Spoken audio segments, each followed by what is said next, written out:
The story begins on a quiet Sunday morning, when the world outside feels still but the air inside hums with quiet tension. The narrator, a 24-year-old tenant, stands before his landlady's door, a few days late on rent again. His palms are damp, not from fear, but from the awareness of what awaits behind that door. A woman who sees through excuses and into the person beneath them. She's 40, an American Latina with long black hair, often tied loosely when she's working around the house. Her confidence isn't loud, it's grounded. Every step she takes seems measured, every word deliberate. She carries herself like someone who's learned to live without needing approval, and that makes her all the more magnetic. When she opens the door, sunlight from the hallway catches the faint gold in her dark eyes. Her voice is calm but edged. "You're late again." It isn't anger, it's disappointment, maybe worry. He starts to speak, offering the usual justifications. Extra shifts, delayed payments, bad timing. But her raised brow cuts him off. "Excuses don't pay rent," she says softly, crossing her arms. For a moment, he can't look at her. Not because he's ashamed, but because the faint scent of jasmine in the air and the warmth of her nearness make it hard to think straight. There's something disarming about her. The way her hair slips over her shoulder as she moves, the slight crease between her brows when she's trying not to sound too harsh. He finally meets her gaze and says, half joking but half serious, "If money's late again, maybe there's another way I could work it off." The words leave his mouth before he can catch them. A long pause stretches between them. Her lips part slightly, in surprise, amusement, maybe even curiosity. "You think this is a game?" she asks, but there's a hint of a smile tugging at the corner of her mouth. He shakes his head. "No, I just don't like feeling like a burden." That softens her. Something in his tone, genuine, self-aware, quietly vulnerable, makes her hesitate. She studies him, really looks at him. He's younger, yes, but there's sincerity in his eyes that makes her pulse slow for a moment. She steps aside and says, "Come in. We'll talk about it." Inside, her apartment smells like coffee and clean linen. The morning light pours through white curtains, dust floating in slow motion. He stands near the door, unsure whether to sit or stay standing. She gestures toward the couch. "You want to help?" she says. "Then start by fixing the shelf I've been meaning to replace. Maybe then I'll believe you mean it." It said like a challenge, but beneath it, a flicker of something unspoken passes between them. Respect, curiosity, attention neither is ready to name. In that moment, neither knows it, but that simple knock on the door just changed everything. The next morning, the smell of roasted coffee and wood polish fills the air. The small apartment hums with quiet domestic rhythm, a radio playing soft jazz, a kettle whistling faintly, sunlight sliding across the hardwood floor. The landlady moves around her kitchen, sleeves rolled to her elbows, long black hair loosely tied, a few strands brushing her cheek. She's dressed casually, light blue jeans, a cream blouse tucked in neatly. But even in simplicity, there's a kind of effortless grace that makes it hard not to notice her. The tenant arrives early, toolbox in hand, determined to prove he meant what he said. The knock on her door this time isn't hesitant. When she opens it, surprise flickers across her face, not because he's here, but because he's trying. "You're early," she says. He smiles faintly. "Thought I'd start paying rent and effort." There's something about the exchange that feels lighter today. Maybe it's the morning light, or maybe it's the unspoken understanding that neither of them wants to admit exists yet. She gestures toward the crooked shelf near the living room. "You can start there," she says. "If it falls again, it's coming out of your deposit."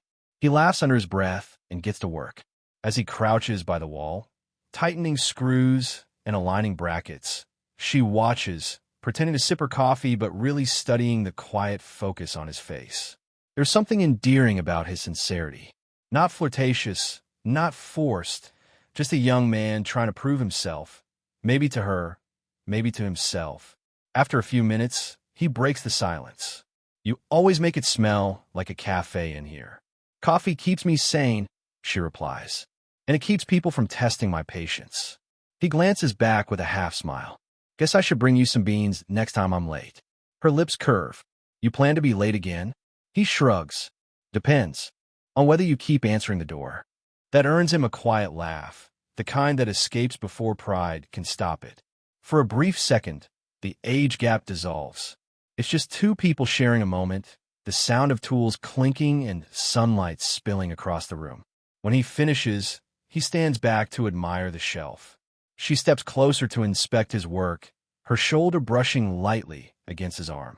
It's nothing deliberate, but the contact lingers, soft, grounding, electric. She looks up at him, realizing how close they are. Not bad, she murmurs, voice lower now, eyes holding his. For a heartbeat, neither moves. The air feels thicker, warmer. Then she steps back, clearing her throat. You can go now. I'll take this off your rent. He nods, lips twitching. Guess I'll need more work then. As he leaves, she watches him go, arms crossed, pretending she's unaffected. But when the door closes, her hand drifts to her chest, where her heartbeat still hasn't quite slowed down. And for the first time in years, she wonders if trouble might just feel a little too good. The rain starts just after sunset, soft at first, then steady, a curtain of sound against the old apartment walls. The street outside glows with reflections from streetlights and passing cars. Inside, the landlady sits curled on the couch, reading glasses sliding down her nose, a worn book open in her lap. She's dressed in a loose charcoal sweater, dark hair unpinned, falling freely over her shoulders. The apartment feels warmer tonight, too quiet, too alive with the sound of rain. A knock interrupts the calm. It's late past 10. She hesitates, setting the book aside. When she opens the door, he's there, the tenant, damp from the rain, hoodie clinging to his shoulders, holding a small takeout bag like a peace offering. Couldn't sleep, he says, and thought maybe you didn't have dinner. Her brows lift, surprise flickering into something softer. You brought food? He nods, smiling faintly. Consider it partial rent. She exhales a quiet laugh, the sound low and genuine. You really don't stop trying to charm your way out of bills, do you? Does it work? He asks, eyes steady on hers. She pauses just a second too long before stepping aside. Come in before you freeze. The apartment fills with the scent of rain and takeout, garlic, soy, warmth. He helps unpack the boxes at her small wooden table. The way he moves, careful, unassuming, feels out of place for someone his age. He listens more than he talks. When he does speak, it's with quiet humor that fills the space without forcing it. They eat together in an unspoken rhythm, chopsticks clinking softly, rain whispering against the glass. She asks about his day, and he tells her about fixing a leaky pipe in the building basement. She listens, smiling in that faint, guarded way she has, as if she's afraid of enjoying the moment too much. At one point, he notices her glance toward the window. A breeze sneaks through the half-open latch, carrying a cold mist across her arm. He rises, steps close, and pushes the window shut. For a heartbeat, he's standing right behind her, close enough to notice the faint scent of her shampoo, the warmth of her skin even through the knit fabric of her sweater. When she turns slightly, their eyes meet, not in the playful way they had before, but in something deeper. Time slows. The silence stretches just long enough to say everything words can't. Then she looks away first. You should go, she murmurs, voice steady but faintly trembling. He nods, grabbing his jacket. I know, but neither moves. It's only when thunder rolls outside that he finally turns toward the door. Before leaving, he glances back. You know, he says softly, you're easier to talk to than you think. She doesn't answer, just watches him disappear into the rain. When the door closes, her reflection lingers in the window, unreadable, wistful. The book on the couch remains open, unread, and the rain, somehow, feels louder than before. The next morning feels different. The sunlight is soft, filtered through the blinds, catching dust motes in the air. The apartment smells faintly of last night's takeout, a reminder of the moment they both pretended wasn't one. She moves through her morning routine slower than usual, the rhythm of her day thrown off by something she can't quite name. Downstairs, he's already outside, fixing the loose handrail she mentioned weeks ago. The sound of metal scraping would reaches her through the open window. She looks down, sees him squinting against the light, shirt clinging slightly from the heat, sleeves rolled up to his elbows. For a moment, she simply watches, the focus in his face, the quiet persistence in his hands. When he looks up, their eyes meet. He waves, casual, easy. She nods, pretending it's nothing. But her pulse betrays her calm. Later that day, she finds him in the hallway, toolbox open beside him, crouched near the wall.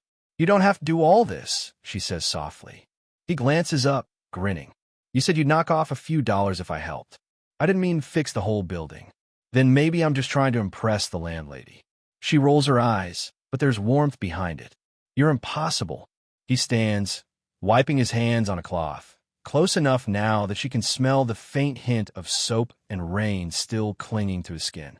"And yet you keep talking to me." It's a playful exchange, but under it, there's tension, a pulse neither of them can ignore anymore. Later that evening, she finds herself at his door with 2 mugs of coffee. "Truce," she says. "No rent talk tonight." He smiles and lets her in. His place is small but clean, scattered with sketchbooks and half-finished ideas. The walls are a mix of muted colors and photographs, pieces of someone trying to make something of himself. They sit by the window as the sky deepens into a soft orange glow. Their conversation drifts, books, music, things they've both lost, things they still want. She's surprised by how easy it is to talk to him, how he listens not to respond but to understand. At one point, she laughs, really laughs, and he just watches her, memorizing the way the light hits her face. She notices, then falls quiet. "What?" she asks, voice low. He hesitates. "You look peaceful."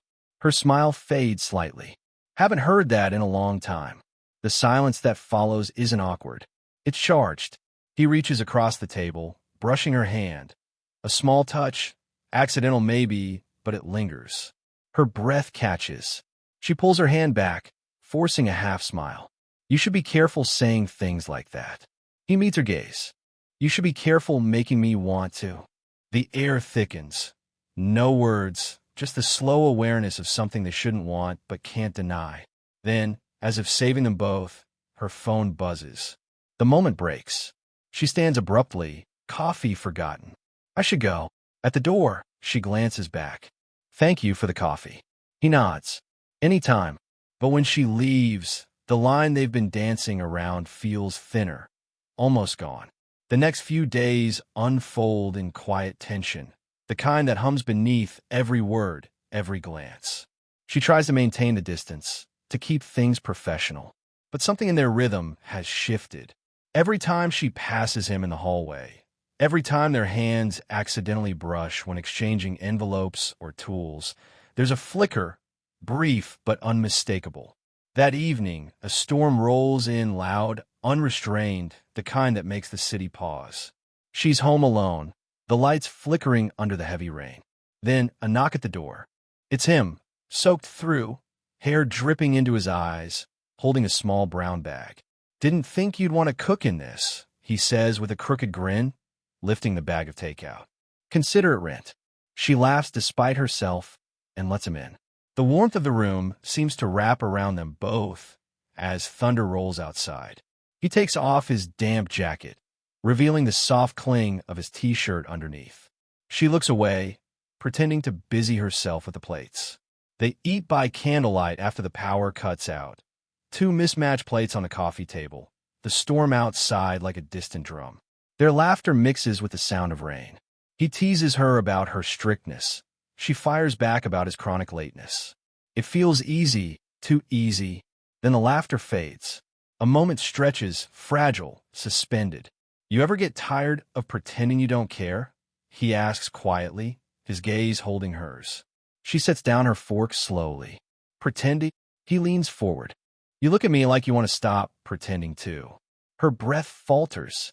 The candlelight dances across her face, highlighting the soft lines around her eyes, the curve of her mouth caught somewhere between denial and longing. "You're too young to know what you want," she says, trying to sound firm.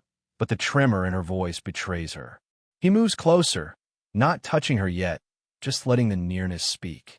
Maybe, but I know what I feel. There's a heartbeat of silence, thick, electric.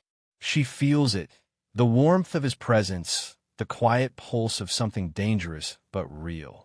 Then lightning flashes, flooding the room in white. Reflexively, she flinches, and his hand finds hers. Just instinct, just comfort, but it lingers. Her eyes meet his again, wide, searching. The room feels smaller, the air heavier.